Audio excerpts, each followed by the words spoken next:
Metro cities में ये हाल है कि लोगों को अवेयरनेस कितनी कमी है। तो मैं टियर 3 टियर 4 सिटीज़ की बात करूँ, जो लोकल एरिया हैं, जो गांव एरिया हैं, वहाँ पे तो लोगों को पता ही नहीं है इस बारे में।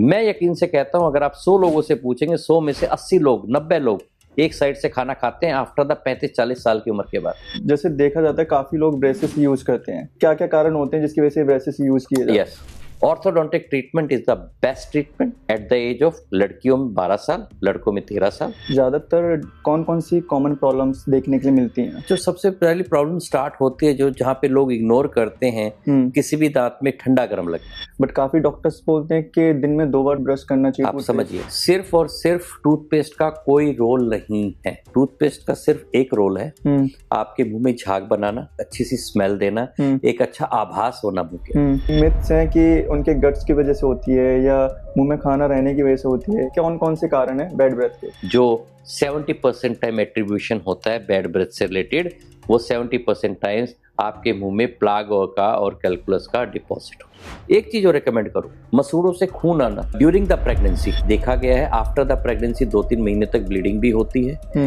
ऐसा क्यों है? क्योंकि प्रेगनेंसी के अंदर हार्मोनल चेंजेस आते हैं। तो there is a term pregnancy gingivitis. I request the every gynaecologist, please send your patient to a dentist for a general scaling.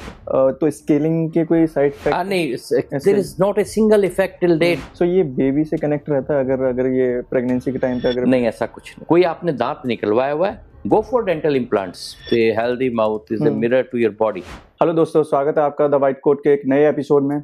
मेरा नाम अनुज है और आज हमारे साथ हैं एक हाईली एक्सपीरियंस डेंटिस्ट डॉक्टर, जिनका नाम है डॉक्टर मनदीप यादव, जो कि इंडिया में जाने माने डॉक्टर्स में जाने जाते हैं। सो आज हम बात करेंगे कुछ ऐसे टॉपिक्स पे जो कि लोगों में काफ़ी कॉमनली देखी जाती है और लोगों को पता नहीं होता कि ये चीज़ें कैसे ट्रीट करनी चाहिए, वो ध्यान भी नहीं देते हैं और उन्हें इस सेक्टर के बारे में प्रॉपरली नॉलेज भी नहीं होती है, ना ही पता होता है, तो वो बहुत इग्नोर करते हैं अपनी चीज़ों को। मिलते हैं आज जो हमारे गेस्ट हैं। Welcome to the white coat talk sir. Thank you Anuj, thank you so much ऐसे पॉडकास्ट बनाने के लिए, because what I think India में डेंटल अवेयरनेस बहुत ज़रूरी है। Dental education and dental awareness among the population is a very important thing nowadays, because nobody think about it. कोई ध्यान नहीं देता। और मैं कहता हूँ कि पिछले 25-27 सालों से मैं प्राइमरी स्कूल्स में डेंटल एजुकेशन को ज़्यादा बढ़ावा दे रहा हूँ। हमने काफ़ी बच्चों के लेक्चर्स भी लिए। I believe eight primary level जो बच्चों के अंदर अगर हम डेंटल एजुकेशन, डेंटल अवेयरनेस के थोड़ी बहुत चीज़ें भी डालते हैं, क्योंकि डेंटल एक ऐसा, it's a neglected part in our society. तो what I think dental awareness is should be the integral part of an education system in India.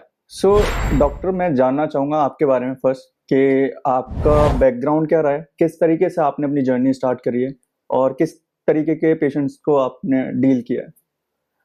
Basically, I started my journey immediately after my graduation from a college, and I opened my clinic in 1999 in Gurgaon only. I started with a one-chair dental clinic in the starting, and when I started, still at that time, dental awareness was not so much among the societies. But as comparison, if I do a comparison between the 99 and 2025, now the people are more aware, people are more concerned about their smiles. They don't just come to the dentist only at the time of pain.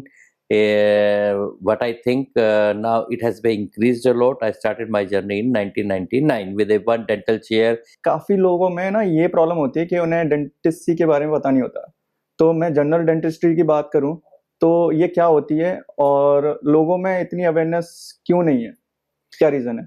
Basically general dental awareness का हमें awareness India में school level पे कभी दी नहीं गई। तो अभी जैसे जो एडवर्टाइजमेंट होती थी, हम जो टीवी वगैरह में देखते थे, दूरदर्शन वगैरह पे कोलगेट या टूथपेस्ट की जो भी एड वेड आती थी, बस लोगों को लगता था हाँ इतनी अवेयरनेस। तो मैं कहता हूँ बेसिक अवेयरनेस तो है कि टूथपेस्ट और टूथब्रश सब लोग अपना लेते हैं और जो है सुबह तो करना ही चाहिए, ये एक है। और उसके अलावा ज्यादा कुछ नहीं कि डेंटिस्ट के पास कब जाना चाहिए, कब उनको दिखाना चाहिए, और why the regular dental checkups are important to everyone, और साल में कितनी बार चेकअप कराना चाहिए और हमें इनकी केयर कैसे करें। तो बेसिक में थोड़ा सा lacking, we are lacking behind at this time also. But overall मैं बोलूंगा कि थोड़ा सा बढ़ावा मिला है, ऐसे पॉडकास्ट आए हैं और थोड़ा सा इंस्टा वगैरह पे लोगों को थोड़ी अवेयरनेस मिली है, and that is a good part. So doctor, मैं सबसे पहले पूछना चाहूँ कि ज़्यादातर डेंटल केयर में कौन कौन सी कॉमन प्रॉब्लम्स देखने के लिए मिलती हैं? बेसिकली डेंटल केयर में सबसे पहली प्रॉब्लम तो ये होती है कि जो सबसे पहली प्रॉब्लम स्टार्ट होती है, जो जहाँ पे लोग इग्नोर करते हैं, किसी भी दांत में ठंडा गर्म लगना। अब वो ठंडा गर्म करने के लिए आजकल ऐड वगैरह आती है तो लोग वो टूथपेस्ट ले लेते हैं, बट दिस इज पहला साइन जो होता है आपके मुंह में dental problem from cavity point of view से अगर मैं बोलूँ, it is the first sign कि आपको ठंडा गर्म लगना। ठंडे गर्म से पहले आपको जो स्वीट्स है, जैसे आप कोई भी मिठाई खा रहे हैं या केक खा रहे हैं या कोई भी पेस्ट्रीज वगैरह कोई भी मीठी चीज ले रहे हैं, तो थोड़ा सा एक हल्का सा सेंसेशन आपको अपने दांतों में महसूस होगा और वो गायब भी हो जाएगा within 2-3 second. It means that something is going to happen. तो at this level please go to your dentist in the starting only and go for a general dental checkup. ये इसलिए होता है बिकॉज जो हमारे दांतों की बाहरी परत होती है जिसको हम इनेमल बोलते हैं, एंड मैंने देखा है अनुज के जो इनेमल है it is the hardest substance of our body and it is next to the diamond. The प्रकृति ने इसे ऐसा बनाया है कि आप इस, क्योंकि ये एक ऐसा स्ट्रक्चर है जो ओपन है, हम इससे कुछ भी तोड़ लेते हैं, कुछ भी कर लेते हैं, तो इसको इतना इतना ताकतवर बनाया गया है। बट अनुज हुआ क्या है कि अब आज लोगों को जरूरत भी क्यों नहीं पड़ी अवेयर होने की, मैं बताता हूँ। आज से 30-35 साल पहले जो लोग हम खाना यूज करते थे, 40 साल पहले, वो आर्टिफिशियली फ्लेवर्ड नहीं होता, पैकेज फूड नहीं होता था, और जो है जो उनको उगाया जाता तो आर्टिफिशियल फर्टिलाइजर्स और जो है केमिकल्स यूज नहीं किए जाते थे। अब हुआ क्या है कि उनका अच्छा खासा यूज हुआ है हमारे इंडिया के अंदर केमिकल्स वगैरह का, जिससे जो खाने की तासीर है, जो दूध है उसकी तासीर है, जो एक तासीर समझते हैं, मतलब उसका मेन इंग्रेडिएंट जो एक तासीर मेन वो होता है वो चेंज हो गया। उससे क्या हुआ है कि वो जब हम एसिडिक चीजें खा रहे हैं तो जो हमारे मुंह में फेवरेबल बैक्टीरियाज भी थे उनकी मात्रा कम हो रही है, जो हमें प्रोटेक्शन देते थे। लोग कहते हैं हमारे पास आते हैं, जी हमारे पिताजी ने तो कभी दांत भी नहीं दिखाया, हमारे दादाजी ने तो कभी डेंटिस्ट का नाम ही नहीं सुना, and why this is happening to small kids. So उसके पीछे उसका रीजन ये है कि we have changed our food habits. पहले के जमाने में लोग 2 टाइम खाना खाते थे, घर का खाना खाते थे, artificially you can say more organic होता था, पर पिछले 35-40 सालों के अंदर उसकी तासीर चेंज हो चुकी है। जो भी आप खाना खा रहे हैं it is producing acid, and if कोई भी फूड पार्टिकल आपके दांतों की सतह के ऊपर लगा रह गया if more than 4 to 5 hours, but N acid वो डेली लग रहा है, मैं वो नहीं कह रहा वैसा एसिड होता है, मतलब उसका पीएच एसिडिक। उससे क्या होता है कि आपके जो एनामल जो हार्डेस्ट सब्सटेंस है उसके अंदर there can be microscopic porosity. Microscopic porosity बनने के कारण there are millions and billions of bacterias in our saliva. थूक जो है हमारा उसके अंदर millions and billions of bacterias हैं। माइक्रो पोरोसिटी बनी, माइक्रो ऑर्गेनिजम्स हैं, माइक्रो पोरोसिटी जैसे ही माइक्रो ऑर्गेनिज्म में they start embedded there, this is the starting of the cavity. Embed किया बैक्टीरियाज ने, डेली खाना मिल रहा है, and they start degrading the animal day by day. उनकी कॉलोनीज बढ़ती चली जाती है, और जब वो कॉलोनीज के अंदर बैक्टीरियाज हैं तो एक तरह से वो ब्राउन या ब्लैक कलर का इम्पार्ट करते हैं। ओके। एंड जब वो डेंटिस्ट के पास जाते हैं, ब्लैक और ब्राउन स्टेन दांत पे होना, हर स्टेन का ये होना एक कैविटी है नहीं, जरूरी नहीं है। Please go to your dentist, if the softness is there in that enamel, तो बहुत ही इनिशियल स्टेज में एक फिलिंग हो जाती है। okay. और it has to be there, और इसमें कोई ज्यादा खर्चा भी नहीं आता, और ये एक यू कैन से एक इनिशियल आपका स्टिच एट टाइम सेव्स 9 वाली बात है। और अगर आप इनिशियल स्टेज में, जैसे कि मैंने बताया, अब आपका सरफेस सॉफ्ट हो रहा है, तो पहला साइन और सिम्टम ये होगा कि उसके अंदर आपको ठंडा गर्म लगेगा, मतलब ठंडे गर्म से ही पहले आपको मीठा लगेगा। अगर आपने उसको इग्नोर किया उसके बाद आपको उसके अंदर ठंडा गर्म लगना चालू होगा। आपने उसको भी इग्नोर किया, if the cavities goes deep down near to the centre of a tooth, जहां पे हमारा पल्प होता है, जो मेन नर्व होती है, देन यू स्टार्ट फीलिंग गर्म भी लगेगा, आपको दर्द भी होगा गर्म लेते ही, और फिर उसके बाद आप उसको भी इग्नोर करते हैं, वो भी फिलेबल स्टेज में है, परंतु आप उसको भी इग्नोर करते हैं, देन किसी दिन बैठे बैठे आपको भयंकर दर्द होगा, आपका दांत में इंफेक्शन होगा, पस बनेगी, और फिर उसके बाद तो फिर रूट कैनाल है या एक्सट्रैक्शन है, डिपेंड करता है आप डेंटिस्ट के पास कब गए। तो मेरा मानना ये है कि जो साइन एंड सिम्टम्स है आपकी बॉडी देती है आप। पहला साइन एंड सिम्टम, जैसे ही आपको मीठा लगे गो टू ए डेंटिस्ट।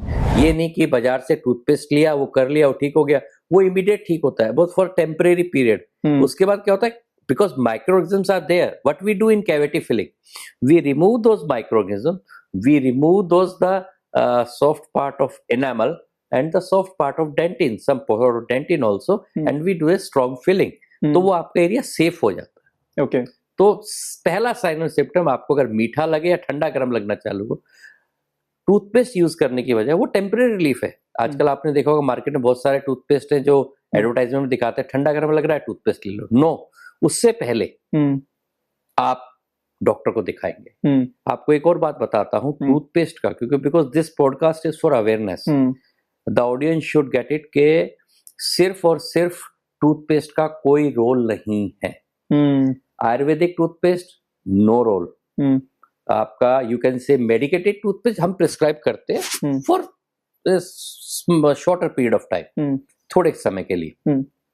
उसका रीजन ये होता है कि पोस्ट ऑपरेटिवली पेशेंट को कोई फीलिंग तो थोड़ा सेंसिटिविटी है उसके लिए दे दिया, कोई एनामल एब्रेजन हो रहा है, फीलिंग नहीं हो सकती है, उसके लिए दे दिया, वो वहां पे ठीक कर देगा उससे। सर जैसे अगर पूछे, आपने बताया कि टूथपेस्ट का कोई रोल नहीं है, बट काफी डॉक्टर्स बोलते हैं कि दिन में 2 बार टूथ ब्रश करना चाहिए, आप समझिए, लेना चाहिए। समझिए, I am telling you, let me complete my sentence. There is no role of any toothpaste. Toothpaste का सिर्फ एक रोल है, आपके मुंह में झाग बनाना। ब्रश टूथपेस्ट आपके सुबह उठने के बाद या आप ब्रश करते हैं तो आपको एक अच्छी सी स्मेल देना, एक अच्छा आभास होना मुंह के। There is no as such role. Main role होता है technique and timing of brushing. मैं इतने सालों से कहता आ रहा हूं, your technique and timing is the most important part. कैसे? टूथपेस्ट आपने लगाए, इसलिए बोलते हैं कि मटर के दाने जितना आप टूथपेस्ट ब्रश पे लगाए। सेकेंड थिंग, आपने लगाया, आपने मुंह में रखा, आपने थोड़ा सा फेलिस्टेट हुआ, आपका ब्रश झाग बने आपकी मुंह में। Your brush should go each and every area of your tooth surfaces. पहली बात, कितना कैसे करना है?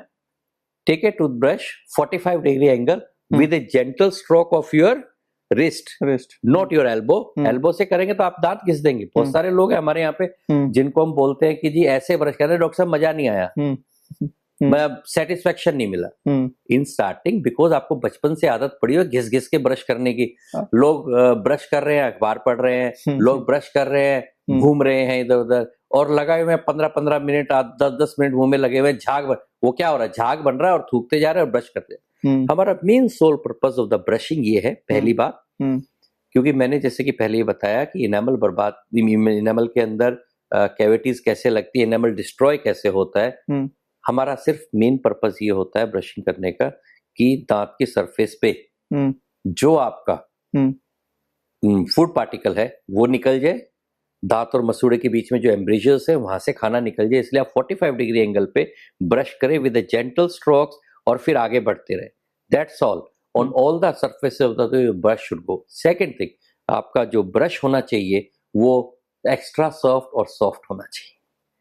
आप जब भी टूथ ब्रश खरीदने जाएं उसके ऊपर लिखा रहता है मीडियम, हार्ड, सॉफ्ट और एक्स्ट्रा सॉफ्ट। मैं रिकमेंड करूंगा एक्स्ट्रा। अगर आपका एक्स्ट्रा सॉफ्ट ब्रश लिया आपने और वो जो है इमीडिएटली वो फ्लैट हो गए सारे के सारे उसके ब्रिसल, तो इसका मतलब आपका प्रेशर ज्यादा है आपके टूथ सरफेस के ऊपर, उसे कम कीजिए, हल्के हाथ से ब्रशिंग। तो इसलिए मैं कहता हूं अनुज कि टूथपेस्ट का कोई रोल नहीं है, आयुर्वेदिक का कोई रोल नहीं है। ओके। सेकेंड थिंग, एक इंपॉर्टेंट और बात है जो हर इंसान कर सकता है, after the brushing with a simple finger gentle massage it over the gums. Blood supply बढ़ेगी गम्स की टाइटनेस। कोई अच्छा अभी एक टॉपिक और इस पे याद है, मंजन। हमारे जमाने में लोग मंजन करते हैं जी, मंजन से बड़ा आराम है। पहली बात, लोगों को जिनको ब्लीडिंग गम्स होते हैं, ब्लीडिंग गम्स होता क्यों वो भी हम आएंगे, व्हाई द गम्स ब्लीड। तो जिन लोगों को ब्लीडिंग होती है वो ब्रश छोड़ देते हैं and what they start doing the मंजन। मंजन I don't recommend. The reason is जो मंजन होता था वो सिर्फ कंपनियां लोगों की डिमांड पे बनाती है। साइंटिफिकली अगर हम बात करते हैं तो मंजन जो होता है हमारा, उसमें सिलिका पार्टिकल्स होते हैं। सिलिका पार्टिकल्स आप डेली कर रहे हैं अपने दांतों के ऊपर, तो क्या हो रहा है, आपका एनामल का एब्रेजन हो रहा है। जैसे आप रेगमार्क से कोई भी चीज को घिसते हैं और आप डेली थोड़ा थोड़ा घिसते रहे, तो अब क्या होगा, एनामल एब्रेजन हो। लोग दांत भी काट देते हैं, enamel hardest substance of the body. लोग इस तरह से ब्रश करते हैं, दांतों के अंदर स्लिट्स बन जाते हैं, 15-15, 20-20 साल एक ही तरीके से ब्रश कर रहे हैं, स्लिट्स बन जाते हैं एनामल के अंदर। कहते हैं ये कैसे होगा डॉक्टर साहब? नहीं, ऐसे कैसे हो सकता है? बोले भाई ऐसे आपके हार्ड ब्रशिंग के कारण हुआ है। तो भंजन जो करता है, सिलिका पार्टिकल्स होते हैं, नहीं करे। उनको आराम क्यों मिलता है जिनको ब्लीडिंग हो रही है? व्हाई? बिकॉज वो मसाज कर रहे गम्स पे, थोड़ा गम्स के ब्लड, तो थोड़े बहुत ठीक हो जाते हैं वो। इसलिए लोगों को लगता है कि भी हमारे मसूड़ों से खून आता था, अब तो ठीक हो गया। But I don't recommend any Ayurvedic toothpaste. Other than medicated toothpaste, all toothpastes are same. अगर आप ये सोच के आयुर्वेदिक टूथपेस्ट ले रहे हैं कि जी ये तो बहुत अच्छा हो जाएगा, इसमें लूंगा, एक चीज और बताता हूँ, मैं किसी ब्रांड का नाम नहीं लूंगा है यहाँ पे। पिछले दिनों आपने देखा होगा, बहुत बड़ा ब्रांड है आयुर्वेदिक टूथपेस्ट का। मेरे पास आप यकीन नहीं करेंगे, महीने में 3 से 4 केसेस बेसिकली लेडीज में देखा गया है। वो वाला आयुर्वेदिक टूथपेस्ट यूज कर रहे हैं। आपको पता है उसका क्या साइड इफेक्ट होता है? जैसे गुटखे का साइड इफेक्ट जो होता है ना, जो लोग गुटखा खाते हैं उनकी साइड की स्किन जल जाती है गाल की, ऐसे ही वो आयुर्वेदिक टूथपेस्ट में इतना ज्यादा लौंग डाला हुआ है, तेज पत्ता डाला हुआ है, ताकि आप कभी करके देखना आयुर्वेदिक टूथपेस्ट जिसकी मैं बात कर रहा हूँ, मैं बता दूंगा आप उसको एक दिन करके देखना, और उसके बाद आपको अजीब सा लगेगा, आपकी स्किन उतरने लगेगी। तो वो जितना ज्यादा लौंग है उसके अंदर कि that is not good for oral mucosa, जो साइड की गाल के अंदर की म्यूकोजा है उसके लिए, क्योंकि इन लॉन्ग इफेक्ट हमने देखा है कि उन लोगों की जो साइड की स्किन, प्रोटेक्टिव स्किन होती है ओरल म्यूकोजा की, वो खत्म हो जाती है और उसमें जलन होने लगती है उन्हें। Lot of cases like that basically ladies में देखा गया है। और हम डील करते हैं तो पूछते हैं, हम पूरी हिस्ट्री लेते हैं तो पता चलता है कि भाई आयुर्वेदिक टूथपेस्ट चल रहा है, क्योंकि उन्होंने बताया था जी अच्छा है। सिंपल टूथपेस्ट कोई सा भी यूज करो, हर 2-3 महीने में अपना एक टूथपेस्ट यूज कर लो। टूथपेस्ट का कोई रोल नहीं है, it is the technique and timing of brushing. Common problem क्या क्या होती हैं, मतलब नंबर्स में पूछना चाहूँ तो क्या क्या आती हैं? डेंटिस्ट कैविटी हो गया, गम डिसीज हो गया, जैसे ऐसे नंबर्स में कितने टाइप की प्रॉब्लम्स देखी जाती हैं कॉमनली? बेसिकली मुंह में 2 ही चीजें, हम उस पर बात करेंगे कि एक तो कैविटीज हो गई, एक गम्स हो गए। ओके, ठीक है, ठीक है। हमने अभी डिस्कस कर लिया कि कैविटीज कैसे लगती है, फ्रॉम द स्टार्टिंग एनामल कैसे खराब होता है और क्या क्या करना चाहिए। अब हम बात करते हैं कि मसूड़े को क्या। ओके, मैं आपको बताता हूँ मसूड़े का प्रॉब्लम, ब्लीडिंग गम्स का प्रॉब्लम शुरुआत कहाँ से होती है। ओके, अनुज, जब भी हम कोई खाना खाते हैं, जब भी हमने कोई फूड लिया, ठीक है, उसका क्या होता है, फूड के बाद रिमेनिंग यू कैन से थोड़े पार्टिकल्स बच जाते हैं, एक लेयर फॉर्म हो जाती है, दांतों और मसूड़ों के बीच में एक लेयर फॉर्म हो जाती है। That layer is a microscopic layer, you can not see it. अगर आप खाना खाने के बाद बेसिन पे जाके जोर से कुल्ला नहीं करेंगे, 2-3 बार करें, that's a very good thing. खाने के बाद ब्रश करें तो बहुत ही अच्छा है। ओके, ठीक है जी।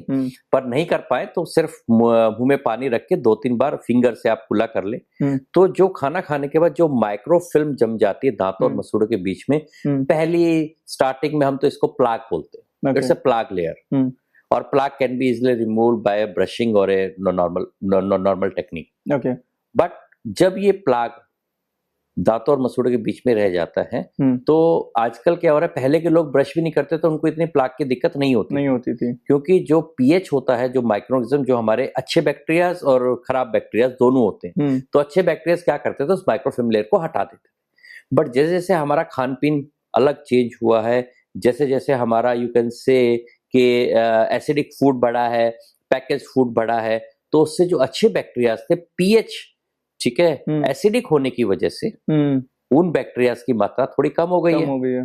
तो मैं अपने पेशेंटों को बोलता हूँ, आप बर्गर खाइए, पिज्जा खाइए, बच्चे पिज्जा खा रहे हैं, बर्गर खा रहे हैं, सॉसेजेस खा रहे हैं और सब कुछ खा रहे हैं, तो उससे क्या होगा कि आपको थोड़ा सा अंडरस्टैंड करना पड़ेगा, you should to have a, आपको डेंटल के अपना थोड़ा अवेयर होना पड़ेगा।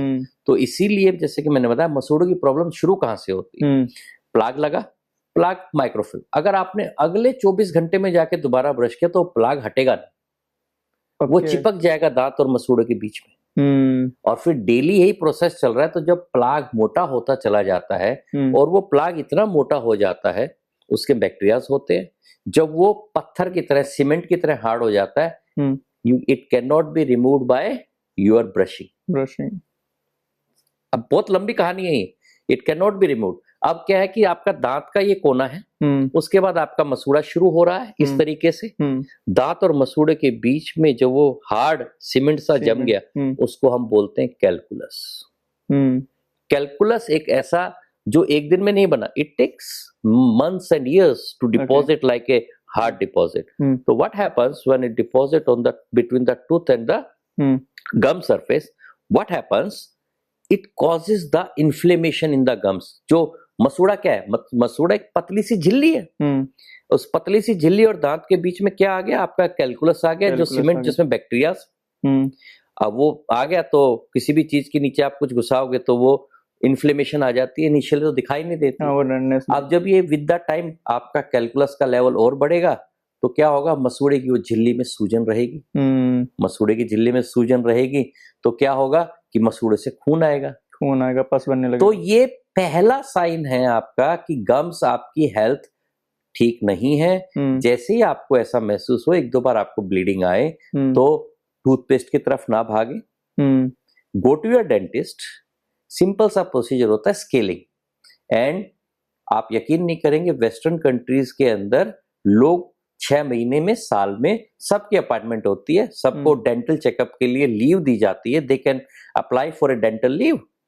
हमारे इंडिया में अवेयरनेस नहीं है, बिकॉज आपको तो पता ही है, उनका खाना तो पिछले 50 सालों से artificial burger, artificial sausages, hamburgers, burger, pizzas, ये खा रहे हैं वो लोग, बट उनको अवेयरनेस आ गई है। ऐसे ही हमको भी अपने समाज में अपने बच्चों को बताना पड़ेगा, they can eat that but we have to change our lifestyle. Brushing technique, one should go to a dentist 6 months or 1 year regularly for a dental checkup for the cavities and a general scaling procedure. बहुत सारे लोगों में ये है कि जो scaling से दांत घिस जाते हैं डॉक्टर्स, ये काफी फियर रहता है, ये बहुत हम तो समझाते थक जाते हैं, भाई डॉक्टर पता नहीं अपने फायदे के लिए बता रहे। नो, ऐसा नहीं है, it is a mandatory thing. मैं एक बहुत अच्छा एग्जाम्पल देता हूँ। कोई भी चीज है, इट रिक्वायर ए सर्विसिंग। आप एक मिक्सर है आपके घर के अंदर, देखना आप जाके, आप उसके अंदर डेली अपनी चटनी बनाते हैं, अपना मसाला बनाते हैं, और आप उसको धोते भी हैं। लोग कहते हैं जी हम तो धोते हैं। 1 साल के बाद उस मिक्सर को, उसके नीचे नट होता है, खोल के देखना, जब वो ब्लेड्स बाहर निकालोगे, सीमेंट के जैसे आपको उसके नीचे चिपके हुए दिखाई देंगे। ऐसा ही आपका कैलकुलस है। If I show you the calculus is like the same cement type पदार्थ, समझिए। तो आपको क्या करना पड़ा? उस मिक्सर का नट खोलना पड़ा। आप खुद तो नहीं खोल सकते। मैं तो कहता हूं अपने मिक्सर की भी साल में एक बार आप सर्विसिंग करा लो। हाँ, किसी टेक्निकल बंदे से उसका नट खोलना पड़ेगा। ऐसे ही टेक्निकल बंदा यहाँ पे कौन है? डेंटिस्ट। तो ये अपना बिलीफ छोड़ दीजिए कि डॉक्टर, आजकल जो है अल्ट्रासोनिक स्केलिंग है, और आजकल तो एयर पॉलिशिंग भी आ गई है। आप वो कर आवाज आती थी, कुछ लोगों को अच्छी लगती है, आजकल तो हम एयर पॉलिशिंग करते हैं। What is air polishing? 0.333 म्यूएम पार्टिकल्स होते हैं, जस्ट उसका स्प्रे लगता है, सारा कैलकुलस हो जाता है, गम्स की हेल्थ भी अच्छी हो जाती है। जीबीटी बोलते हैं उसे, जीबीटी टेक्निक। अगर आप जीबीटी टेक्निक को यूज करके स्केलिंग कराएंगे तो थोड़ा सा डबल द चार्ज हो जाती है वो, बट जीबीटी कराएंगे आप तो उसके अंदर आपको कर वाली साउंड भी नहीं, और कर वाली साउंड आपके दांतों को नहीं घिसती। It is just the ultrasonic vibration and the pressure of water. Dental scaling का ये मतलब नहीं है कि आपका यू कैन से के दांत घिस जाएंगे, नहीं। कोई भी क्वालिफाइड डेंटिस्ट आज की डेट में अल्ट्रासोनिक स्केलिंग ही करता है, और अगर उनके पास जीबीटी है तो सोने पे सुहागा है। और अगर वो इस तरीके से करते हैं जीबीटी टेक्निक से और अल्ट्रासोनिक स्केलर से भी करते हैं, तो इट इज मैंडेटरी फॉर 6 महीने साल, क्योंकि वो प्लाग हट गया, आपके गम्स को जगह मिल गई, उसके बाद मसाज करेंगे, आपका जो है बिल्कुल मसूड़ा चिपका रहेगा। अब हमारे यहाँ पे क्या है, एक एग्जाम्पल देता हूँ। हमारे विलेजेस में आप अगर गौर करें, आदमी 50, 55, 60 साल का हो जाता है, आपने कभी देखा हो, गौर करना कि वो जब वो स्माइल करते हैं तो उनके दांत की जड़ें लंबी लंबी दिखाई देती हैं, मसूड़े बिल्कुल नीचे चले गए हैं। अब वो सोचते हैं जी बुढ़ापा आ गया। नो नो नो, वो हुआ कैसे? दांत हड्डी के अंदर ऐसे हड्डी के अंदर दांत ऐसे है। With the time calculus deposit बढ़ता गया इसके ऊपर। जब कैलकुलस डिपॉजिट मसूड़े पे होगा तो मसूड़े ब्लीड करेंगे, आपने केयर नहीं करी। फिर भी वो कैलकुलस वहीं रहा। आपको कोई यहाँ पे वो तो सर्विसिंग का मतलब तो है नहीं डेंटिस्ट के पास जाने का, बिल्कुल, जब तक कोई दर्द ना हो। क्या हुआ, जो मसूड़ा यहाँ पे था वो नीचे चलता चला गया। अच्छा, कैलकुलस के अंदर जो बैक्टीरियाज हैं, जो हार्ड सीमेंट, वो आपकी हड्डी को खाते चले जाते हैं। जब वो हड्डी को खाते हैं तो आपकी दांत की जड़ें निकलती रहती हैं और फिर वो हिल भी जाते हैं। अगर आप कुछ भी नहीं करेंगे, इट इज ए सिम्टम। इसका सिर्फ एक ही सिम्टम होता है स्टार्टिंग में, पायरिया की बीमारी का, कि स्टार्टिंग में आपको ब्लीडिंग होगी। अगर आपने फिर उसके बाद कोई सिम्टम्स ही नहीं है, कुछ लोगों को मोटा मोटा कैलकुलस, मैंने पढ़े लिखे दो लोग देखे हैं, बड़े बड़े यू कैन से साइंटिस्ट हैं जिनको भी इस बारे में नहीं पता।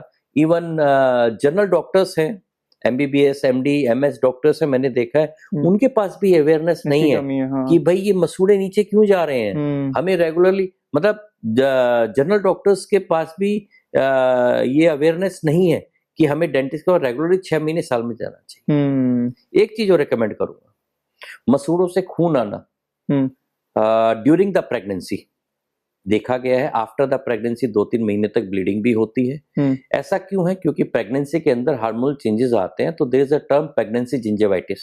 ओके, तो लेडीज को चाहिए कि जो भी जो है प्रेग्नेंट लेडी है, I request the every gynaecologist, please send your patient to a dentist for a general scaling at the month of 4th और 5th और 6th मंथ्स।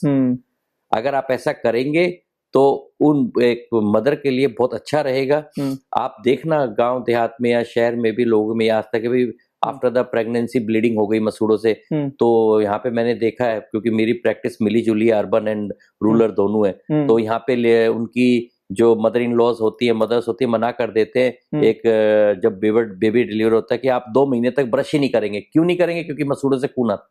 अरे वो मसूड़ों से खून इस वजह से आता है कि due to pregnancy gingivitis. Okay, ठीक है, तो मेरी रिक्वेस्ट रहेगी जनरल पॉपुलेशन से भी और जो गायनेकोलॉजिस्ट हैं, make your patient visit to a dentist for a general checkup or a general cleaning at the 4th, 5th और 6th months। तो मतलब उनके जो गम्स है बड़े अच्छे रहेंगे, हेल्दी रहेंगे। ठीक है, और ये अवेयरनेस जरूरी है among the pregnant ladies. Okay, so ये बेबी से कनेक्ट रहता है अगर ये प्रेगनेंसी के टाइम पे अगर नहीं, ऐसा कुछ नहीं। तो स्केलिंग के कोई साइड इफेक्ट? नहीं, किसके स्केलिंग के? There is not a single effect till date for scaling. Okay, मैंने बताया कि जीबी टेक्निक आ गई है आजकल, अल्ट्रासोनिक स्केलर आ गए, इनेमल को नुकसान ही नहीं पहुंचता उससे मेरे भाई।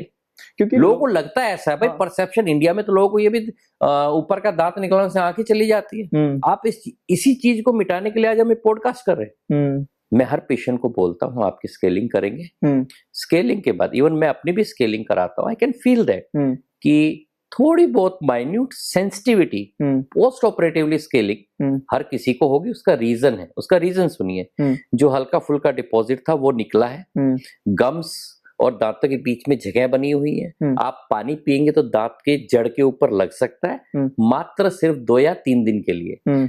मेरे को फील होती है 2 से 3 दिन sensitivity post scaling, but it is a normal, very normal thing. तो वो पोस्ट ऑपरेटिव स्केलिंग सेंसिटिविटी होती है, इसका मतलब ये नहीं कि आपके दांत खराब हो गए। डिपेंड ये करता है कि अगर आप डॉक्टर के पास बिल्कुल लास्ट स्टेज में पहुंचे हैं, जब आपका दांत ही हिल रहा है, अब डॉक्टर कहे कि जो है स्केलिंग के अलावा कोई नहीं बचा है, तो वो हिलते हुए दांत को तो डॉक्टर नहीं बचा सकता। नहीं बचा सकता। ठीक है, मैं कहता हूं कि हर इंसान को साल 6 महीने में स्केलिंग कराओगे, 80, 85, 90 साल तक आपके गम्स इतने टाइट रहेंगे। और आप अगर एक हेल्दी लाइफ जीना चाहते हैं, क्योंकि मुंह से बदबू भी आती है जब कैलकुलस डिपॉजिट होता है, और अवेयरनेस नहीं है इस बारे में, साल से 6 महीने में स्केलिंग होना चाहिए फॉर ईच एंड एवरीवन। हमारे पास हम पेशेंट को बोल देते हैं कि भैया स्केलिंग का मतलब ये नहीं कि हम आपके दांतों का कलर चेंज कर देंगे। पहली बात, स्केलिंग एंड पॉलिशिंग का मतलब ये है कि जो टाटर हटाए, जो कैलकुलस हटाए, जो डिपॉजिट हटाए, प्लाग और कैलकुलस हटाए, उसके कारण जो सरफेस थोड़ी सी जो स्टेन होते हैं, जैसे आपकी सफेद शर्ट, आप इस शर्ट का कलर चेंज कर सकते हो।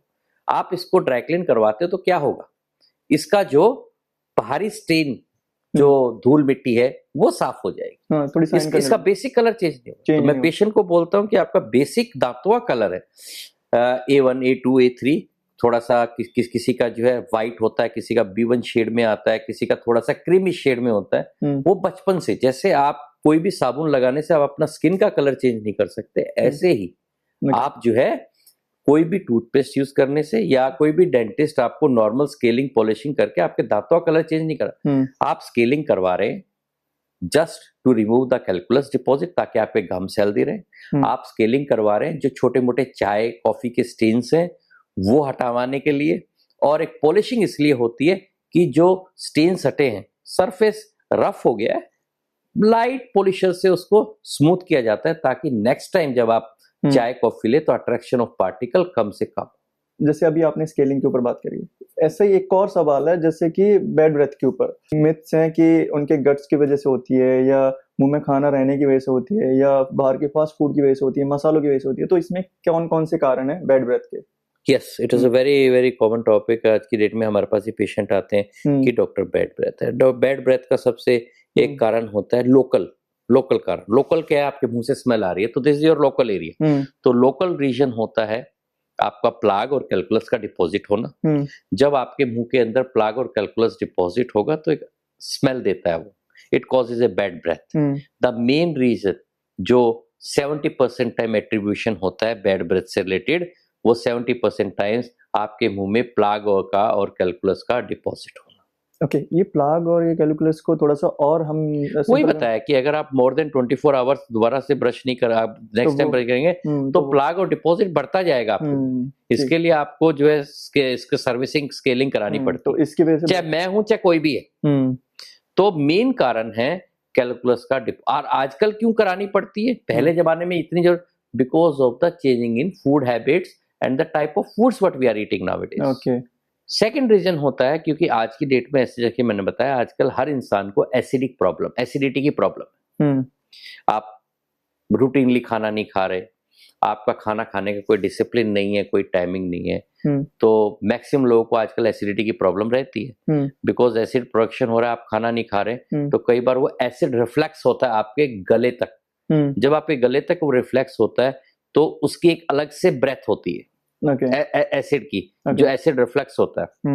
तो समटाइम्स उसकी वजह से भी आपको बैड ब्रेथ आती है। जिनको हाइपर एसिडिटी होती है, एक टाइम में डिसिप्लिन खाना नहीं है भाई, टाइम टू टाइम खाना खाना है, तो आपकी बॉडी का एसिड रिफ्लेक्स, और वो रिफ्लेक्स जो एसिड का होता है वो थोड़ा सा पंजेंट सी स्मेल होती है और वो आपके गले तक भी आती है, समटाइम्स आपको पता नहीं लगता है। तो it is the second reason. Third reason is lack of lactobacillus bacterias. जो हमारा गट होता है उसके अंदर there is a very important role of lactobacillus bacterias. Lactobacillus bacterias की मात्रा में कमी होने के कारण आपको कॉन्स्टिपेशन भी होता है। आपका यू कैन से कि जो है आपकी जो कॉन्स्टिपेशन होने के कारण, लैक्टोबैसिलस का कम होने के कारण, ओरल फ्लोरा जो लैक्टोबैसिलस अगर आपका मेंटेन नहीं है बॉडी के अंदर, तो आपके मुंह के अंदर कुछ बैक्टीरिया ऐसे हैं जो मर जाते हैं। ठीक है, जिनको फ्रीक्वेंट छाले भी होते हैं मुंह में, वो लैक ऑफ लैक्टोबैसिलस बैक्टीरिया। तो उनके लिए मैं कहूंगा कि अपना देखें जो है अपना लैक्टोबैसिलस, जैसे दही वगैरह जैसे चीजें हैं ये खाएं। अपना लैक्टोबैसिलस सप्लीमेंट्स भी आते हैं, अपना लैक्टोबैसिलस सप्लीमेंट ले। तो एक कॉन्स्टिपेशन और गट हेल्थ भी वेरी इंपॉर्टेंट। एसिडिटी लोकल मैंने आपको बता दिया। सेकेंड थिंग, सपोज कीजिए आप काफी देर तक पानी नहीं पी रहे, आपको हो गए बात करते हुए काफी देर हो गया आपको, तो क्या होता है कि विद द टाइम एक आपको मुंह ड्राई होने लगता है। ठीक है, जब मुंह में ड्राइनेस होगी तो वो भी एक रीजन है बैड ब्रेथ का। तो इसलिए टाइम टू टाइम एक प्रॉपर आपका प्रोटोकॉल होना चाहिए, पानी पी लेना चाहिए आपको बीच बीच में, क्योंकि अगर आपको मुंह में ड्राइनेस होगी it also causes the bad breath. तो ये 3-4 कारण हैं बैड ब्रेथ के। जैसे मैंने कॉफी के टाइम पे भी देखा है, अगर कॉफी आप ले रहे हो और उसके बाद भी बैड ब्रेथ फील होती है, नहीं वो तो फिर सारे कॉफी से ऐसा कोई रिलेशन नहीं है, कॉफी से ऐसा कोई रिलेशन, पर तो वो सारे जो 4 रीजन मैंने बताए वो कहीं ना कहीं किसी ना किसी फैक्टर रूप में आपको कन्वर्ट करते हैं। ओके डॉक्टर, जैसे अब मैं बात करूं कि दांतों के बारे में, तो लोग जैसे खाना खाते हैं तो दांतों में खाना फंस जाना, ठीक है, और उसकी वजह से जैसे आप अभी बात हुई थी बैड ब्रेथ के बारे में, तो अभी इससे क्या क्या कोरिलेट है बॉडी पार्ट्स जो इससे इफेक्ट होते हैं, जैसे कुछ लोग बोलते हैं कि इससे स्किन से भी कनेक्टिविटी है या कि कोई और बॉडी पार्ट्स कनेक्ट है, तो ऐसा कुछ है, ऐसे कुछ साइन पता लगता है? Your mouth, a healthy mouth is a mirror to your body. आप किसी के मुंह के अंदर देख के बता सकते हैं कि इसका it is a mirror of your body, कि इसकी जनरल हेल्थ कैसी होगी। It is a saying. उसका रीजन ये होता है माय डियर कि अगर आप खाना खा रहे हैं, अगर आप चबा चबा के खाना खा रहे हैं, अगर आप उसको चबा रहे हैं और आपके स्टमक में जा रहा है, उसके बाद इंटेस्टाइन में जा रहा है, तो उसका एब्जॉर्प्शन पूरा होगा। एब्जॉर्प्शन पूरा होगा, क्योंकि अगर आप उसको चबा नहीं पा रहे हैं अच्छे तरीके से, अगर आप उसको चर्न आउट नहीं कर पा रहे हैं, it is a mixer of your body, तो क्या होगा कि आपके हर बॉडी पार्ट को एक्स्ट्रा काम करना पड़ेगा। एक्स्ट्रा काम करने से क्या होगा कि जो है आपको बॉडी कंजम्पशन ज्यादा करनी पड़ेगी, आपका वो उस चीज का साइज बढ़ जाएगा, आपका जो है अनपचा खाना आपके इंटेस्टाइन में रहेगा, अनपचा खाना आपके इंटेस्टाइन में रहेगा, आपको कॉन्स्टिपेशन की प्रॉब्लम आता है, आपका पेट साफ नहीं होगा। उस पेट साफ नहीं होना तो वही एक बहुत बड़ा रीजन है कि जो है आपकी ओवरऑल हेल्थ के लिए। तो your mouth is the mirror to your body. आपका अगर हेल्दी माउथ है, प्लाक डिपोजिशन नहीं है, पॉकेट्स नहीं है, गम्स लूज नहीं है, उसके अंदर भी जो आपकी पॉकेट, जब आपके गम्स लूज हो जाते हैं तो पॉकेट्स क्रिएट हो जाती हैं लाइक ए प्रॉपर पॉकेट, तो उसके अंदर बैक्टीरियाज पनपते हैं। There are some bacteria which can inflow, they are so minute they can inflow to your bloodstream and they can cause the heart attack to you. Yes. And dental awareness, इसलिए लोग aware नहीं होते कि ठीक है heart disease है, कोई बात नहीं। मैं हार्ट पेशेंट्स के लिए बोलूंगा, every heart patient should go for a dental cleaning or gums cleaning every 6 months or 1 year regularly. It is a very important part. And अगर आपका पाचन शक्ति अच्छी है तो your body is good, your skin will glow, बिल्कुल, you will be active whole day. तो the main thing is कि हमारे इंडिया में क्या है, मैं बताता हूँ आदमी के, आपको एक बताता हूँ, पीछे सर्वे आया था। इंडिया के अंदर 35 साल के बाद 90% लोग एक साइड से खाना खाते हैं, चाहे वो पढ़ा लिखा हो, चाहे वो गांव देहात में हो, चाहे वो शहरी हो। लोगों के अंदर यही नहीं कि भाई कोई दांत खो गया है तो उसे लगवाना है भाई हमें। वही है कि आपकी जो मशीन है खाना चबाने की, इसकी एफिशिएंसी डे बाय डे कम होती जा रही है। उन लोगों को एक ही साइड से खाने की इतनी आदत पड़ जाती है, दे डोंट फील लाइक। और क्या होता है कि अगर कोई दांत निकल गया आपके जबड़े में से तो इमीडिएटली तो कोई आपको पता नहीं चलेगा। इन लॉन्ग टर्म में कोई ध्यान नहीं देता। 10-15 साल के बाद आपका पूरा जबड़ा डिसबैलेंस हो जाता है, आपको टेम्पोरोमैंडिबल जॉइंट की प्रॉब्लम आनी पड़ती है, आपका जो है जो चीज है, जो आपकी वर्टिकल हाइट है, ये डिक्रीज होने लगती है। इसलिए आपने देखा होगा विद द एज 45-50 साल में लोगों की वर्टिकल डिक्रीज होने का यहाँ पे इस तरीके की, क्योंकि आप यंग है तो आपका जो कोई शेप है ऐसे लॉन्गिविटी ऐसे रहती है, क्योंकि आपका जबड़े का पूरा बैलेंस बिगड़ गया है। तो इसलिए मैं कहता हूं कि एक साइड से खाना ना खाएं। जो भी ये पॉडकास्ट सुन रहे हैं, जस्ट इमेजिन कि कितने लोग दोनों साइड से खाना खाते हैं। लोग नहीं खा पाते, क्यों? क्योंकि कभी किसी दांत में कोई दर्द हो गया, ठीक है, वो दांत गला हुआ पड़ा, इसलिए एक ही साइड से खा रहे हैं। किसी का कोई दांत निकलवा दिया तो कंफर्टेबल नहीं है। तो इसलिए मैं कहता हूं कोई दांत से खाना नहीं खाया जा रहा, विजिट योर डेंटिस्ट। कोई आपने दांत निकलवाया हुआ है, गो टू योर डेंटिस्ट। आजकल तो डेंटल इम्प्लांट आ चुके हैं, it's a very safest way to replace a tooth like a natural one. Go for dental implants, not costly, ठीक है। And second thing, dental implants बहुत अच्छे से काम करते हैं, बहुत अच्छे से आपको खाना खिलाते हैं। एक्सेप्शन आर ऑलवेज देयर, कुछ का नहीं हो सकता, वो बात अलग है, but try to replace your missing tooth, try to contact your dentist. अगर आप एक साइड से खाना नहीं खा पा रहे हैं काफी टाइम से, भाई प्रॉब्लम क्या है, go to your dentist, repair. हाँ देखो, मैं अपने पेशेंटों को बोलता हूँ, हम आपको कुदरत जैसे दांत नहीं दे सकते, but we are the repairers here, we can give you the repairment of your. जो खराब कर लिया आपने, तो हमारा पॉडकास्ट का मतलब लोगों के दांत खराब ही ना हो, यही मकसद है हमारे पॉडकास्ट का, अवेयरनेस फैले। तो आप जो भी पॉडकास्ट देख रहे हैं, तो उसके अंदर आप ये देखिए कितने लोग एक साइड से खाना खाते हैं। मैं यकीन से कहता हूं, अगर आप 100 लोगों से पूछेंगे, 100 में से 80 लोग, 90 लोग एक साइड से खाना खाते हैं आफ्टर द 35-40 साल की उम्र के बाद। और आजकल तो मैं देखता हूँ यंग जनरेशन भी खा रही है। हमारे पास यंग बच्चे आते हैं, 18-20 साल के बच्चे आते हैं, जो उनको पेरेंट्स को पता ही नहीं हमारा बच्चा एक साइड से खाना खा रहा है, पूरा सड़ जाता है, दांत गल जाता है। हमारे पास तो तब आता है पेशेंट जब रात को नींद नहीं आती, और निकलवा भी दिया तो nobody is bothered about the replacement. आजकल तो बहुत अच्छा तरीका है dental implant, the safest way, the 3D guided way, planning से होता है, कंप्यूटराइज होता है, बढ़िया फर्स्ट क्लास होता है, कोई post and the dental implant के ऊपर जो दांत लगता है it acts like a natural tooth और आपके पूरे जबड़े का एक खांचा बना रहता है, मतलब ढीला नहीं होता। एक balancing of the jaw is very important. सामने का दांत होता है तो लोग बाहर भी नहीं जा पाते, बहुत जल्दी दे डॉक्टर, बड़ी जल्दी। पीछे जाड़ में क्या है क्या नहीं है, मैंने अरबपति लोग देखे मेरे भाई, 500 1000 करोड़ की एसेट है, एक दांत नहीं लगवा सकते। क्यों? क्योंकि अवेयरनेस नहीं है। It is not about money. ठीक है, एक चीज मैं बोलता हूँ, हमारे पास पेशेंट आते हैं, किसी के पास पैसा है तो हड्डी नहीं है उसके मुंह में इम्प्लांट डालने के लिए, और किसी के पास हड्डी है तो उसका पैसा नहीं है। हड्डी और पैसा और mental level awareness about the dental problem, तीनों होना जरूरी है, तभी आप डेंटिस्ट से काम करवा सकते हो। अगर आपके पास एजुकेशन है पर डेंटल अवेयरनेस नहीं है, कोई फायदा नहीं। अगर आपके पास पैसा, अवेयरनेस और you can say a good body, अच्छी बोन है, तो आप कुछ भी डेंटल ट्रीटमेंट करा सकते हैं। तीनों का कॉम्बिनेशन मिलके ही हमारा पेशेंट बनता है। राइट। लोग कहते हैं जी डेंटिस्ट्री महंगी क्यों है? डेंटिस्ट्री महंगी नहीं है। हम जो डेंटिस्ट जो इंडिया में काम कर रहे हैं, आप यकीन नहीं करोगे, हम तो अपना कुछ लेते ही नहीं है। जिस तरीके से हम पढ़ाई करते हैं, जिस तरीके से हम काम करते हैं, जिस तरीके से हमारे इक्विपमेंट्स आते हैं, इंस्ट्रूमेंट आते हैं, हम तो अपना कुछ लेते ही नहीं है इंडिया के अंदर। आप बाहर जाइए, एक रूट कैनाल का 1.5 लाख रुपए लेते हैं लोग। हम यहाँ क्या लेते हैं? जो नया डेंटिस्ट है वो 3000 रुपए को सीख रहा है, कोई एस्टेब्लिश डेंटिस्ट है वो 6 से 10,000 रुपए के बीच में लेता है।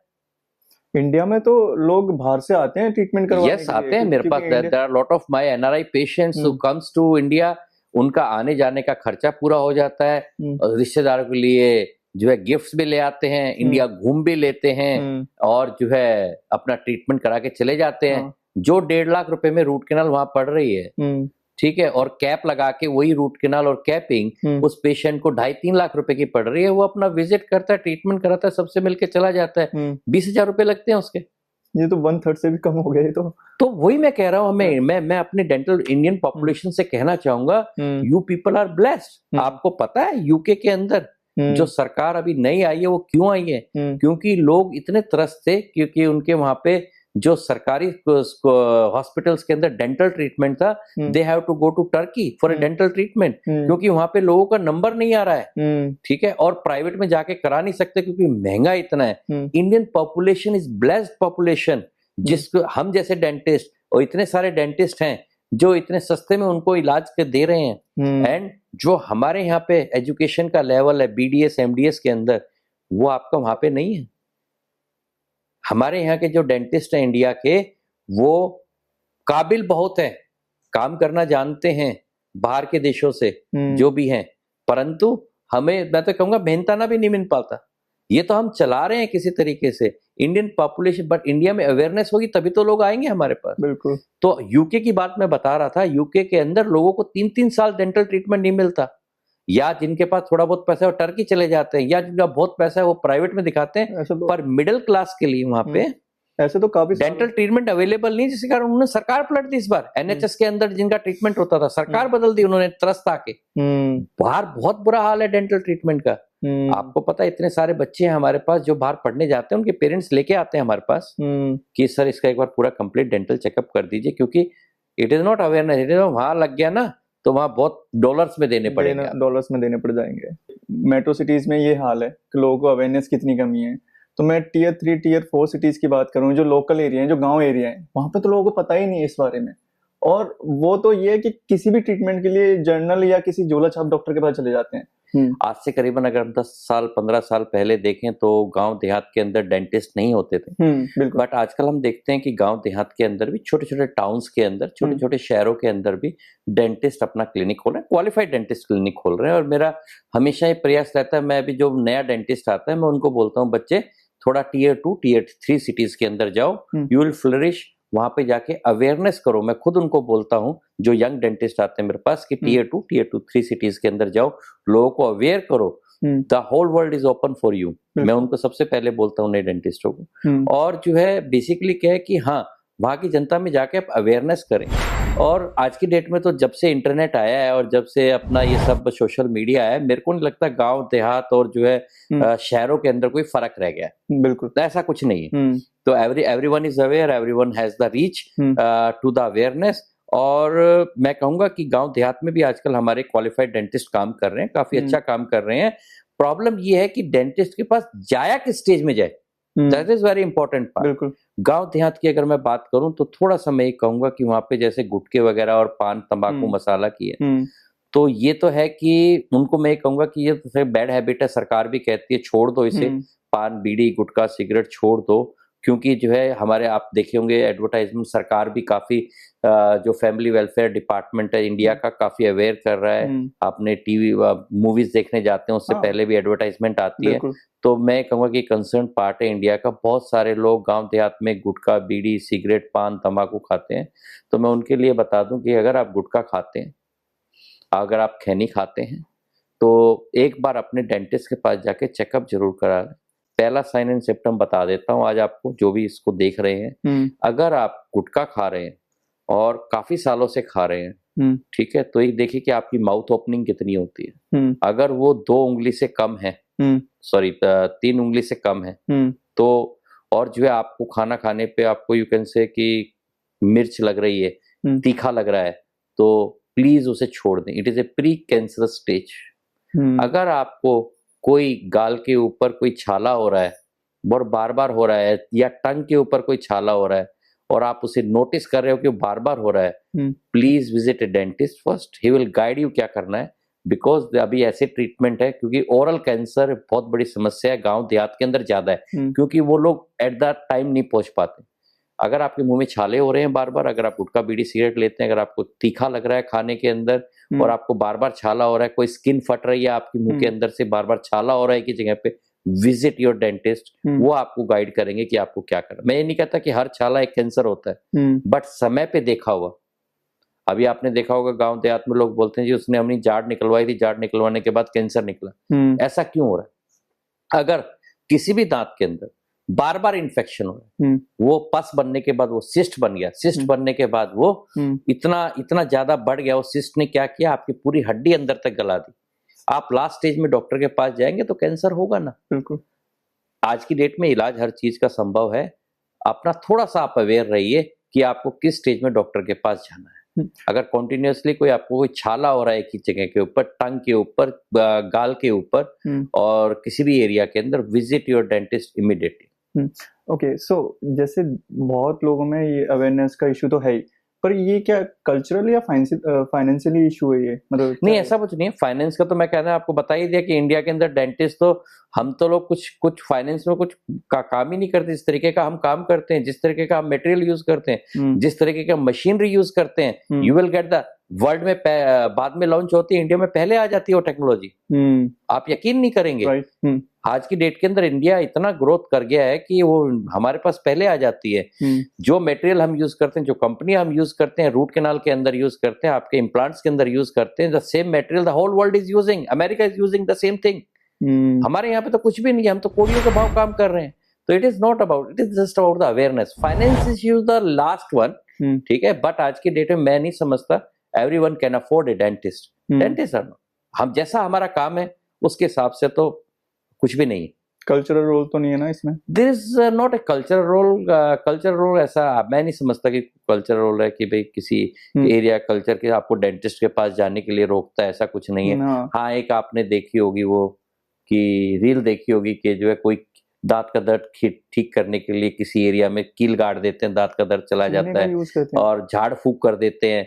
तो कुछ कर देते हैं, कुछ झाड़ा फूक लगा कर देते हैं, बट वो तो हर एरिया हर फील्ड में, मैं उस पर नहीं जाऊंगा, बट इट इज नॉट। नहीं, जैसे ये लोग लोकल एरियाज में चूने का यूज करते हैं, तो वो कितना यूजफुल है और कितना हेल्पफुल है?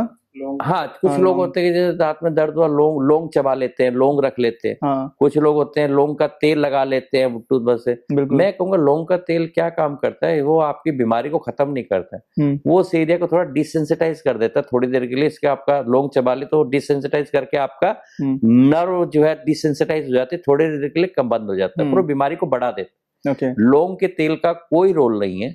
इनफैक्ट अगर आप गलत तरीके से लौंग का तेल मुंह में लगाए आपकी स्किन भी जल जाएगी, बहुत तीखा होता है वो। तो अपने ऐसे मैं नहीं समझता घरेलू उपाय अपने आप ऐसा करें। आप आज की डेट में तो रीच डेंटिस्ट की हर जगह है, दिखाइए, कराइए समय पे। एक stitch at time saves 9। Metro cities और गांव जैसे एरिया में भी काम कर रखा है, ठीक है। तो मैं जानना चाहूंगा कि दोनों पेशेंट में क्या डिफरेंस दिखा है और किस टाइप की मेंटेलिटी दिखी है उसमें साइकोलॉजिकल लेवल पे। साइकोलॉजिकल लेवल पे जो अर्बन पेशेंट होता है, डेंटल की मैं आपको बताता था, डेंटल के अंदर जो अर्बन पेशेंट है वो बहुत सारा ज्ञान गूगल से लेके आता है।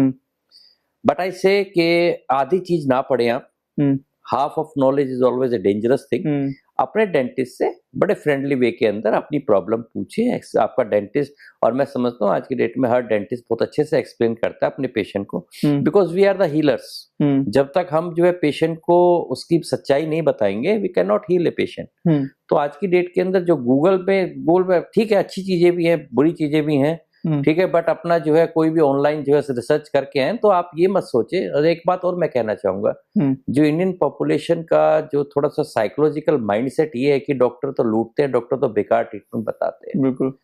प्लीज अपनी मेंटलिटी को सब लोग चेंज करें।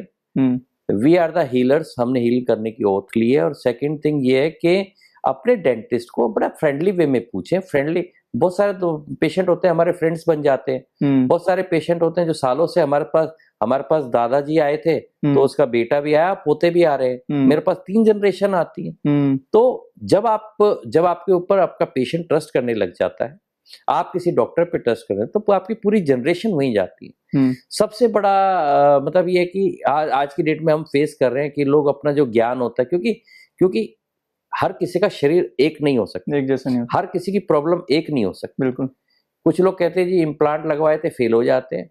भाई अगर आप अच्छे तरीके से इम्प्लांट, अगर आपकी बोन अच्छी नहीं है तो आपका इम्प्लांट फेल भी हो सकता है। बहुत सारी चीजें होती है भाई, हर एक का नहीं होता ना।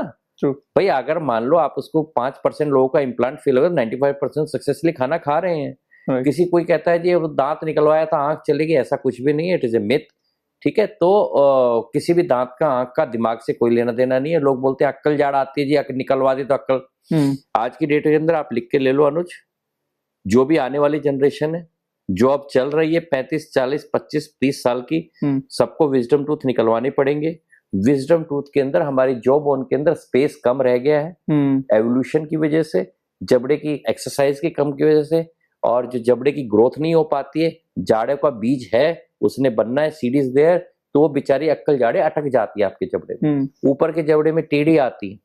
तो आप लिख के ले लो, हर किसी को प्रॉब्लम हो तो निकलवा लें अपने डेंटिस्ट के पास जाके। आप पहले अगर आप कहीं बाहर जा रहे हैं और वापस नहीं आ सकते तो अपना सब विजडम टूथ निकलवाएं। विजडम टूथ निकलवाना से आपका कोई विजडम कम नहीं होता। इसको इसलिए बोलते हैं क्योंकि 18 से 25 साल के बीच में आती है। अक्कल जाड़ इसलिए बोला जाता है, ये एक एक्स्ट्रा दांत होता है, आपके चबाने की चीविंग की एबिलिटी पे कोई फर्क नहीं पड़ता। Better to remove it as soon as possible. So doctor, मेरा एक लास्ट सवाल है। जो जैसे देखा जाता है काफी लोग ब्रेसेस यूज करते हैं, ठीक है, तो उनका कितना फायदा होता है और इसके क्या क्या कारण होते हैं जिसकी वजह से ब्रेसेस यूज किए जाते हैं? यस, वेरी इंपॉर्टेंट क्वेश्चंस जो आज के डेट में बच्चे आ रहे हैं। जो बच्चे छोटे बच्चे हैं, सपोज कीजिए आज की डेट में हमने देखा है कि because of the pollution, because of the adenoids, because of the tonsils, बचपन से ही कुछ बच्चे मुंह से सांस लेना चालू कर देते हैं। okay. और जब बच्चा मुंह से सांस लेता है तो जब सांस जाती है, यहाँ से हवा जाती है, तो आपका जो पैलेट है जो यू शेप होना चाहिए वो वी शेप बन जाता है पैलेट। बिकॉज कुछ बच्चे मुंह खोल के सो रहे हैं, जब बच्चा मुंह खोल के सो रहा है और मुंह से सांस ले रहा है तो जो पैलेट है, जो ऊपर का जबड़ा है हमारा, वो वी शेप बन जाता है। मतलब आर्च जो हमारी जबड़े की आर्च है वो छोटी हो जाती है, और जो नीचे का जबड़ा है हमारा वो ऊपर के जबड़े को फॉलो करता है। जब ऊपर का ही वी शेप होगा तो डेफिनेटली नीचे का भी वी शेप बनेगा। ऊपर का V shape because of the mouth breathing.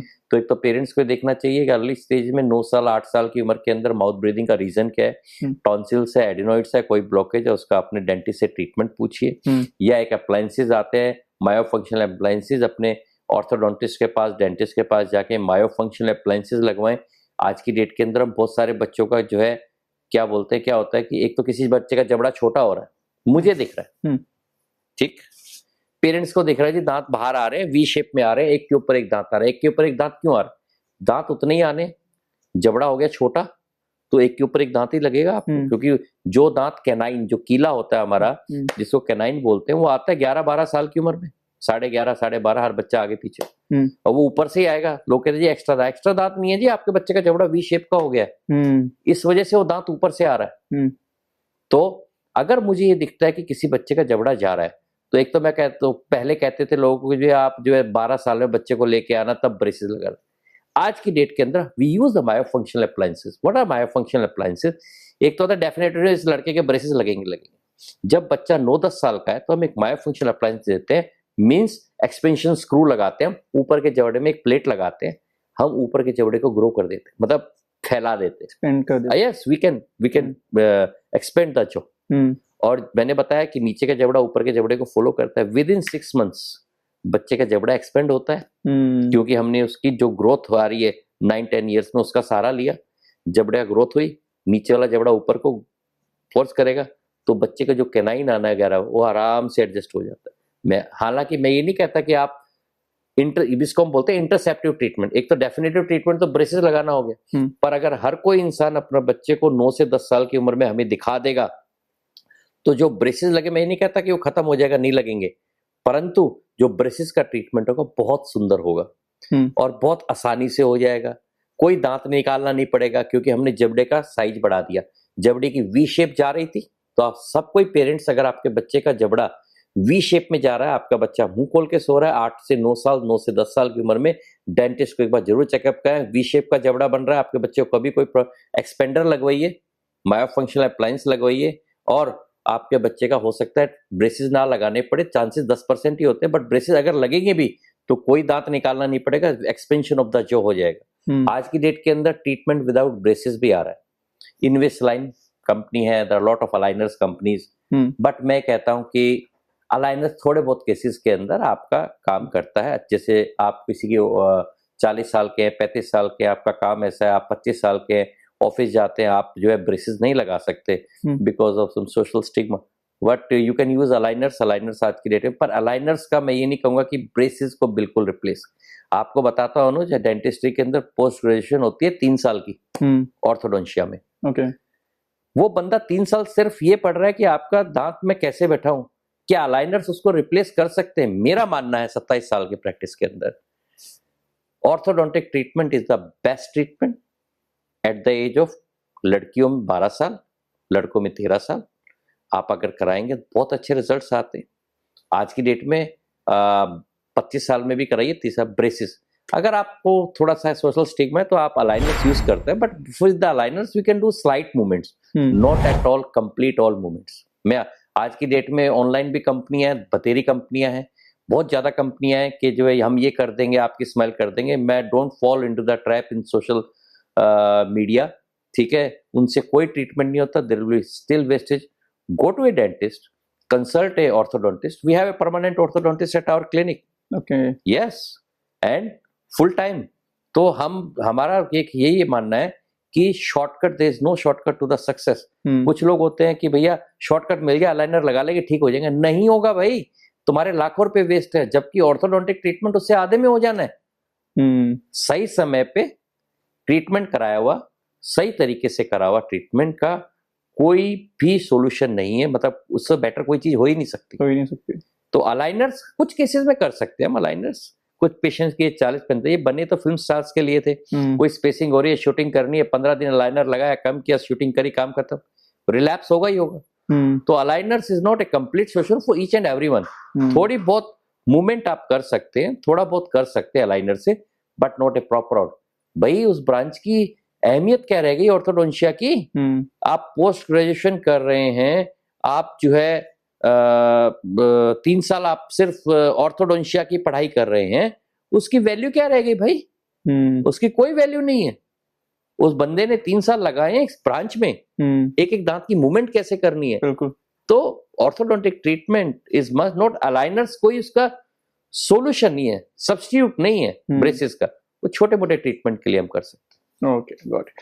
Doctor, अब जैसे मैं लास्ट में पूछना चाहूँ, जो हमारे लिसनर के लिए एक आप एडवाइस करना चाहेंगे, जो कि एक रेगुलर बेसिस पे क्या उन्हें अप्लाई करना चाहिए? अवेयरनेस के लिए तो पॉडकास्ट ही काफी है, इतना सब कुछ हमने इसमें कवर कर लिया है। हाँ। अगर आप इस पॉडकास्ट को ऊपर शुरू से लेके एंड तक देखेंगे, आपको आधी प्रॉब्लम तो वैसे ही दूर हो जाएगी। Second thing, twice a day brushing. सुबह तो ब्रश करते ही करते हैं, सुबह भी ना करो, कुल्ला कर लो, थोड़ा सा पेस्ट लेके अपना मुंह का टेस्ट चेंज कर लो। ब्रेकफास्ट के बाद घर से ब्रश करके निकलो। ऑफिस के अंदर है, खाना खाने के बाद स्कूल के अंदर है बच्चे, तो उनको ये सिखाओ कि गो टू द वॉशरूम, मुंह में पानी रख के कुल्ला जरूर करें, जो भी फूड पार्टिकल फंसे हुए ना रहे। रात को सोने से पहले ब्रश जरूर करें। दूध वूध बच्चों को भी कह रहा हूं, बच्चों को दूध वूध पिलाने के बाद खुद भी, उसके बाद कुछ नहीं लेना। Brushing, night brushing is a very important integral part of oral hygiene. रात की ब्रशिंग नहीं छोड़नी किसी ने भी। ऑफिस में है, स्कूल में है, वॉशरूम में जाओ, मुंह में पानी रखो, कुल्ला करो। ब्रेकफास्ट के बाद ब्रश जरूर करो, करना चाहिए, जरूर नहीं करना चाहिए, क्योंकि खाना लगा नहीं रहेगा जब तक आप नेक्स्ट मील लेंगे। सुबह थोड़ा बहुत कर लिया, फिर ब्रेकफास्ट के बाद is very important. Second thing, massage over the counter, visit your dentist regularly, 6 month और 1 ईयर अपना रेगुलर चेकअप्स कराएं। कैविटीज कभी भी हो सकती हैं, मसूड़े, प्लाक डिपोजिशन तो होता ही है 6 महीने साल के अंदर। Visit your dentist regularly. Replace any tooth if it is missing. अगर आप एक साइड से खाना लंबे समय से खा रहे हैं, अपना जो है ट्रीटमेंट कराएं, अपने मिसिंग टूथ लगवाएं, अपने डेंटिस्ट से जाके उससे पूछें। बच्चों का ख्याल रखें। At the age of 10 to 10 years visit your dentist. अगर वो मुंह से सांस लेता है, क्योंकि आज की डेट में, पहले हमारे पास ब्रेसिस के पेशेंट होते थे 99 में जब हमने प्रैक्टिस शुरू करी, तो साल के अंदर 3 से 4। आज की डेट के अंदर मेरे पास महीने के अंदर 50 केस शुरू होते हैं ऑर्थोडोंटिया ब्रेसेस लगाने के। तो विजिट योर डेंटिस्ट रेगुलरली। अपने बच्चों को जरूर दिखाएं। सेकंड थिंग, बच्चों को बोतल दूध पिलाते हैं, या रात को जो छोटा बच्चा होता है, जब 1.25 साल का, साल भर का बच्चा होता है, 7 से 9 महीने की उम्र में बच्चों के दांत आ जाते हैं, गीली कॉटन सूती कपड़े से उन दांतों को साफ करें, फिर बच्चे को सुलाएं। बच्चे को खाते ही ना सुलाएं। बच्चे को गीली कॉटन या जो फिंगर ब्रश आते हैं, 1.5-2 साल का बच्चा है, फिंगर ब्रश से करके सुलाएं। रात को बच्चे को बोतल ना दें। अगर देते हैं तो आज की डेट के अंदर हम बहुत सारे केस हैं, बच्चों के सारे दांत, 10 दांत ऊपर जो दूध के, 10 दांत नीचे, सारे के सारे दांत गायब। चॉकलेट तो है ही है उसमें इफेक्ट, बट आप अपनी तरफ से रात को बच्चे को दूध पिला के ब्रश करके, छोटा बच्चा है तो गीली कॉटन या सूती कपड़े से साफ करो, फिंगर ब्रश साफ करो। That is a very important part. And toothbrush हमेशा, जो टूथब्रश है वो क्वालिटी, ब्रशल्स की क्वालिटी सॉफ्ट या सुपर सॉफ्ट यूज करें। टूथपेस्ट सारे एक जैसे हैं। 3 महीने में आप टूथपेस्ट फॉर द फ्लेवर आप चेंज कर सकते हैं। आयुर्वेदिक टूथपेस्ट का कोई रोल नहीं है, टूथपेस्ट में नमक का कोई रोल नहीं है, ये जस्ट मार्केटिंग गिमिक है। सेकंड थिंग, बच्चों का मैंने बता दिया। अगर आपका बच्चा मुंह से सांस लेता है, 9-10 साल की उम्र में उसे डेंटिस्ट के पास जरूर ले जाए। जबड़ा आपको लग रहा है कि वी शेप हो रहा है, दांत बाहर की तरफ आ रहे हैं, इंटरसेप्शन ट्रीटमेंट जरूर कराएं, और जो है इंटरसेप्शन अप्लाई, मायोफंक्शनल अप्लाइन जरूर लगवाएं, ताकि आपके बच्चे को हो सकता है ब्रेसेस की जरूरत ना पड़े। और अगर पड़ेगी तो आपके बच्चे की जो प्रोफाइल निकल के आएगी, जो स्पेस, जो जबड़ा निखर के आएगा, जो फेशियल प्रोफाइल आएगी, तो बहुत अच्छी आएगी। अगर बाद में भी ब्रेसेस का ट्रीटमेंट होता है तो ब्रेसेस का कोई सब्स्टिट्यूट नहीं है। Aligners is not A substitute for braces. Don't act carefully. Second thing, what I can say, अगर आपको ठंडा गर्म लगने लगा है, टूथपेस्ट ना पकड़ें, विजिट योर डेंटिस्ट। टूथपेस्ट को टेम्परेरी रोक देगा, पर अंदर प्रॉब्लम चलती रहेगी, then it will big problem, आपको फिर रूट कैनल करानी पड़ेगी। Visit your dentist regularly at 6 months और 1 year। हमारा क्लिनिक गुड़गांव में है, स्माइल प्लस डेंटल क्लिनिक के नाम से। आप रेडियो सिटी पे भी सुनते होंगे, doctor Mandeep Yadav. We are having clinic from last 27 years। We have all specialities at our clinic, and we do the in-house treatment for all the problems, from implants till cavity filling, from all surgical treatment to any type of treatment, from braces to aligners, each and everything you will find at one place. Our clinic is at Rajiv Chowk, Gurgaon, near in sector 11. You can search Dr. Mandeep Yadav Smile Plus Dental Clinic, you will easily find it. Thank you. So thank you so much, doctor. My pleasure. अगर आपको ये episode पसंद आए तो channel को subscribe करें, please video को like करें, शेयर करें। अगर आपको डॉक्टर का कॉन्टैक्ट डिटेल चाहिए तो आप वीडियो के डिस्क्रिप्शन में आप चेक कर सकते हैं, वहाँ पे आपको GMB link and contact detail and social media link आपको मिल जाएंगे। हमारा मिशन है कि लोगों में घर तक अवेयरनेस क्रिएट हो, पहुंचे वहां तक। तो आप चैनल को सब्सक्राइब करेंगे तो हमारे मिशन में हेल्प मिलेगी और लोगों तक अवेयरनेस क्रिएट होगी, जिससे कि लोगों की काफ़ी हेल्प होगी। और अपने टीथ का ध्यान रखें, अपनी हेल्थ का ध्यान रखें। Thank you. नमस्ते।